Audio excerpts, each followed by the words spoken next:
One of the biggest reasons why people don't create content or get in front of a camera is because of this fear of being criticized. They're afraid that people who know them may judge them too harshly or say mean things that they might not want to hear. They're afraid that putting themselves in a position where they're exposed to the eyes of the world may hurt their status in society or crush their fragile egos. For many of us, criticism can be hard to take in, but the fear of being criticized should never stop you from pursuing what you really want to do in life. It should not stop you from creating content or speaking in front of a camera, because no matter what you do in life, you're always going to be criticized. As a kid, your parents probably criticize you. Growing up, you were probably judged on what you wore to school or who you're friends with.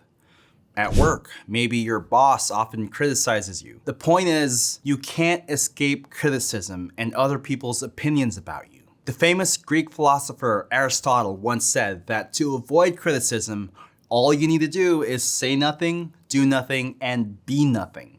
But it's impossible to say, do, and be nothing. You can't just stay home and ghost everyone, right? Yeah, there's always a chance you might get hurt or get into a car accident or, God forbid, get criticized whenever you leave your house. But it doesn't mean that you should stay inside forever, right? Because as a content creator or even anyone with a profile online, you're definitely gonna get judged and criticized. So this is a fact that you just need to accept. This is especially true in today's online world and social media, where life is more transparent and we're easily exposed to other people's public comments. People are gonna share their opinions whenever you post anything online anyway, so why let other people's opinions and potentially being criticized by strangers stop you from doing what you want? You need to realize and accept that people being judgmental and sharing their opinions are as natural as gravity and the sun rising and setting every day. You absolutely cannot avoid criticism, whether it's positive or negative. Now, does that mean that you should just tune everyone out and post whatever content you want? No. Does it mean that you should listen to everyone's opinion? Absolutely not. So how do we find the balance between these two? The best thing to do is to filter out the useless opinions from the useful ones that can help you improve as a content creator. You basically need to figure out whether each feedback you receive is constructive criticism or destructive criticism. Constructive criticism is what you want to pay attention to, and destructive criticism is what you should ignore. Because constructive criticism is valuable. It's what helps us improve our skills and our performance on camera, which will then ultimately help us get better results, build a relationship with our audience, and ultimately grow our following. In order to do this, here's a simple 5-step method of filtering opinions, whether it's in the form of someone talking to you directly or comments online. Initially, it might take some time for you to get used to it, but when you've practiced it enough, you'll be able to instantly filter through hundreds or even thousands of opinions and comments online. Ready? Here we go. Number 1 is to adopt a growth mindset. Having a growth mindset is necessary if you want to succeed in life. It's an approach in which you believe that you're always capable of growing and improving yourself. For example, instead of thinking that you're a failure because you're constantly making mistakes, you might think that making mistakes is a chance to learn and improve yourself, so you embrace those mistakes instead of giving up. It's all about having that mindset of a student with a never-ending intention to learn and grow. If you approach any challenge or negative situation in your life with the goal of learning and improving yourself, then you won't be as stressed out, anxious, or afraid. Let's say someone just told me that I speak too fast. If I didn't have a growth mindset, I'd feel offended, and I'd take it as a personal attack.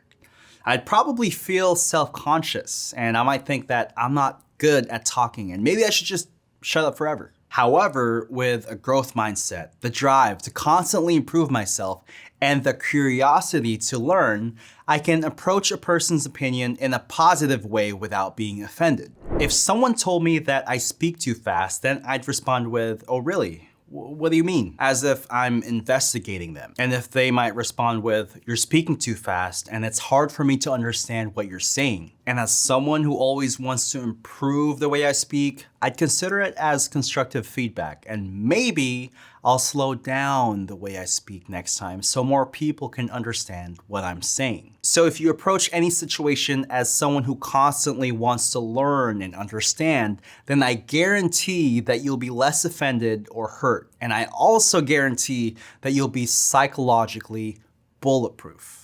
It's virtually impossible to be offended when someone insults you if you respond with questions to understand that comment. One of three things can happen.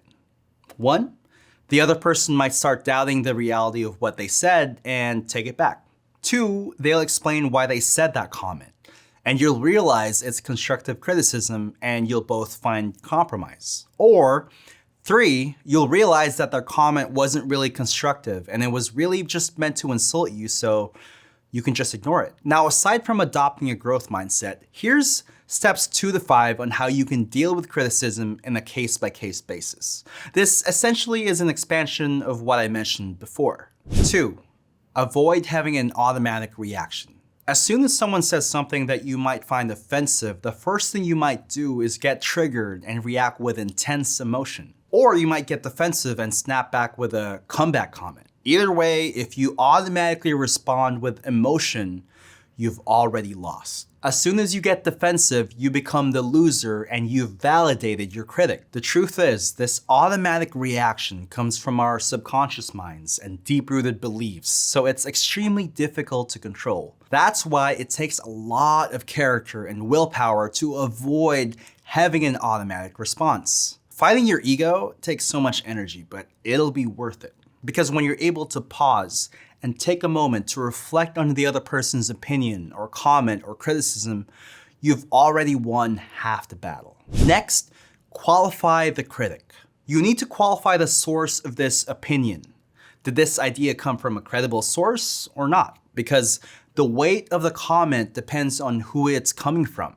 Opinions are cheap, and anyone can just open their mouth and give an opinion. But the value of the opinion and the difference of it being worth between gold or literally nothing depends on whose mouth it's coming from. For example, if you're trying to improve your cooking skills, would you value Gordon Ramsay's criticism or some random stranger on the internet? If you want to become more confident on camera, would you listen to your mom who has criticized everything you've done all your life, or the mentor who's worked with speakers and other creators? Don't just listen to anybody's opinion, okay? Next, you gotta question the nature of the criticism. Is it constructive criticism that's meant to help you grow and improve? Or is it destructive criticism that's meant to make the other person feel better? There's a huge difference between the two. On one hand, constructive criticism is all about you. They want you to improve and get better so everyone else can get a better experience of you. On the other side, destructive criticism is all about the other person. When they try to say something negative about someone, most of the time it's a reflection of how they feel inside, and they're saying something to make themselves feel better. So how do you figure out whether someone's opinion is constructive or destructive? It's all in the details of what the other person is saying. If their intention is to help you improve, then they'll explain what they mean. Usually when someone's trying to help you, they say more to make sure you understand their opinion. And it begins to sound more like facts because of the evidence that they're adding on. And if their intention is to make you feel bad for themselves to feel better, then there's usually less detail. And even if there's some evidence, it's essentially weak and their argument falls apart the more you question it. For example, when someone tells me that my last video was bad and it sucked, I'd ask, what do you mean? And if they say, well, the audio was too low and I had to turn my volume all the way up, but I still couldn't hear what you were saying, then it's probably constructive criticism, so I can improve my future videos. However, if instead they say, it's bad because you suck, and then I say, tell me more, but they respond with, it's because you're just bad and I don't like you, and they don't have any legs to stand on, then it's most likely destructive criticism and you should just brush it off. Again, if the criticism comes from a good source and it has some quality to it, then they probably have positive and constructive intentions. Next, respond to the criticism. Once you've figured out whether someone's criticism is useful or not, that's the appropriate time to react. To do this, you have a few options to respond with. The first one is easy. If it's not useful, then ignore it and move on. If it's sort of useful, but you don't know if you should completely accept it or not, then keep it under consideration. Just because you got constructive criticism doesn't mean you need to act on it every time. If that were the case, you'll become a people pleaser, and that's not good. Other than keeping the opinion under consideration, you can also get a second opinion from someone else. Maybe I won't completely accept what the other person said about my audio being too low, but if enough people tell me that my audio was actually tough to hear, then maybe I'll start believing their opinions. Or I can just immediately accept the criticism and use it to improve myself for the future. And those are the 5 steps you need to take whenever you deal with criticism. However, there's one extremely important detail that you need to remember. In the end of the day, it doesn't matter if the criticism is constructive or destructive, or if it comes from a reliable source. It's ultimately your decision to react to these opinions, and whether you decide to reject the criticism, set it aside, or accept it is up to you. And as a person and content creator, you decide how you want to grow and improve. You decide your fate, nobody else. Because when you live your life and career being mostly influenced by other people's opinions, you won't be happy and you won't feel fulfilled. But when you can show your true character and summon the willpower to deal with critics and their feedback, you'll be successful as a person and a content creator.